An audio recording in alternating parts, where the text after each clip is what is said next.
फिर से महाराष्ट्र के पूर्व मुख्यमंत्री उद्धव ठाकरे को एक करारा झटका मिला है। एक ऐसा झटका मिला है जिससे कहीं ना कहीं वो फिर से फरफरा रहे हैं। आखिर उद्धव ठाकरे ने ऐसा क्या कर दिया है, क्या नया पैंतरा खेल दिया है जिससे आने वाले समय में उनकी स्थिति और ज्यादा खराब होने वाली है।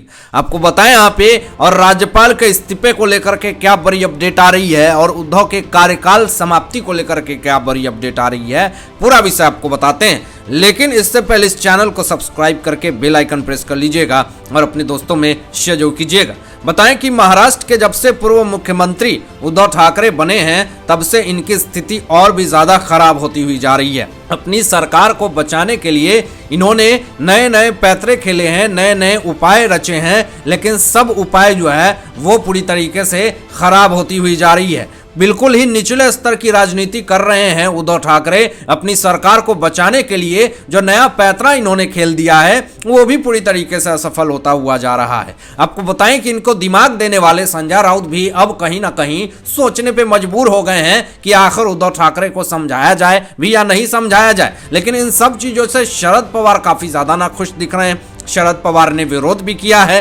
पूरी तरीके से उनके कार्यकाल को समाप्ति को लेकर के पूरी तरीके से बवाल खड़ा किया है। लेकिन फिर भी उद्धव ठाकरे को यह समझ में नहीं आता है कि आखिर इन सब चीजों का उपाय क्या है। आपको बताएं कि उद्धव ठाकरे ने नया गठबंधन कर लिया है और इस गठबंधन से शरद पवार काफी ज्यादा नाखुश दिख रहे हैं। शरद पवार ने जो चीजें बोली हैं उससे साफ तौर पे पता चलता है कि उद्धव ठाकरे अपनी मनमौजी काम करते हैं और फिर दूसरों की नहीं सुनते हैं। और जब पूरी तरीके से माहौल जब खराब हो जाता है, लोग विरोध करने लगते हैं, तो सीधा ये जाते हैं जाकर के शरद पवार के पास उपाय ढूंढते हैं, लेकिन फिर भी उनके उपाय नहीं मिलते हैं। लेकिन आपको बताएं यहाँ पे कि नया गठबंधन जो सरकार उद्धव ने बनाने की सोची है वो भी ज्यादा दिन तक टिकेगी नहीं, वो भी ज्यादा दिन तक चलेगी नहीं। ये बयान तो और कोई नहीं, उनके ही विधायकों ने दे रखा है जो कि अभी शिंदे गुट में है। आपको बताएं कि उद्धव ठाकरे और प्रकाश अंबेडकर ने नया गठबंधन शुरू कर लिया है और इस गठबंधन से पूरी तरीके से सत्ता में एक नया ही हड़कंप मच गया है। अब आपको बताएं कि वो कौन है, पार्टी का नाम क्या है, उससे पहले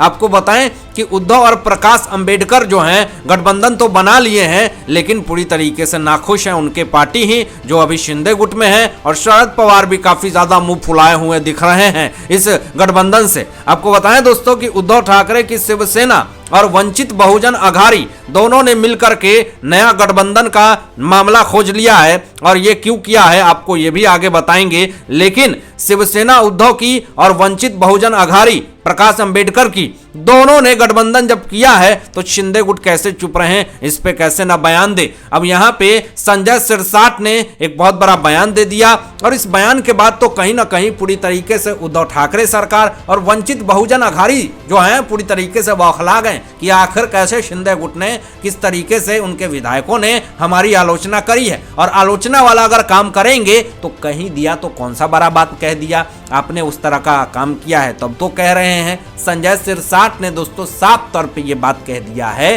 कि ये सरकार भी ज्यादा दिन तक नहीं चलेगी। जब इतने अच्छे अच्छे विधायक, 40 गुटों की विधायक, पॉजिटिविटी सकारात्मकता फैलाने वाली विधायक जब उद्धव ठाकरे के पास नहीं टिकी तो ये किसी के साथ इनका नहीं चल सकता है पैंतरा, ये किसी के साथ गठबंधन नहीं बना सकते हैं। ये कितनी भी कोशिश कर लें इनका कुछ नहीं होने वाला है। भले ही इन्होंने अपनी पार्टी बना ली है, वंचित बहुजन अघाड़ी से जाकर के मिलकर गठबंधन बना लिए हैं, लेकिन ये भी ज्यादा दिन तक नहीं चलेगी।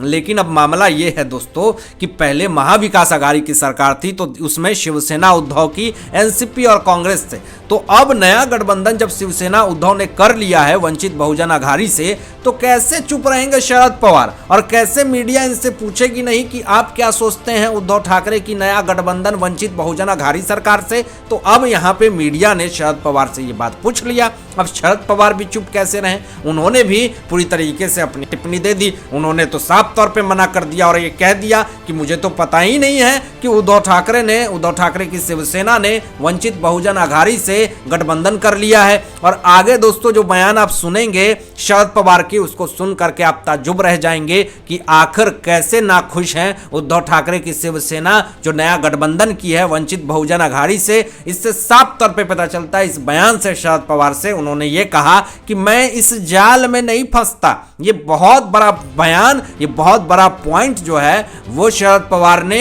मीडिया के सामने ये बात कह दिया है। इससे पता चलता है कि शरद पवार जो हैं वो उद्धव ठाकरे की शिवसेना और वंचित बहुजन अघाड़ी की गठबंधन से वो बिल्कुल नाखुश हैं। और आपको ये भी बता दें कि शरद पवार और प्रकाश अंबेडकर के बीच में रिश्ते कुछ अच्छे नहीं है, लेकिन प्रकाश अंबेडकर ने क्या बयान दिया जरा ये भी सुनिएगा। प्रकाश अंबेडकर ने यह कहा कि मुझे विश्वास है कि शरद पवार जो हैं वो हमारे साथ आएंगे, वो आज नहीं तो कल हमारे साथ आएंगे। कुछ चीजों को लेकर के हमारे बीच में मनमुटाव है, लेकिन वो सब खत्म हो जाएगा। मुझे पूर्ण विश्वास है कि वो हमारे बीच में आकर के हमें समर्थन देंगे। लेकिन शरद पवार के जो बयान हैं इस तरह के कि मैं इस जाल में नहीं फंसता, मुझे नहीं पता कि उद्धव की शिवसेना ने वंचित बहुजन अघाड़ी से गठबंधन किया है, तो इस हालात में हमें नहीं लगता कि शरद पवार कभी प्रकाश अंबेडकर के साथ जाकर के गठबंधन करेंगे और कभी भी एनसीपी और उद्धव की शिवसेना और वंचित बहुजन अघाड़ी एक होगी। तो गठबंधन का दौर तो चल रहा है, और ये गठबंधन क्यों चल रहा है आपको ये भी आगे बताते हैं। इसमें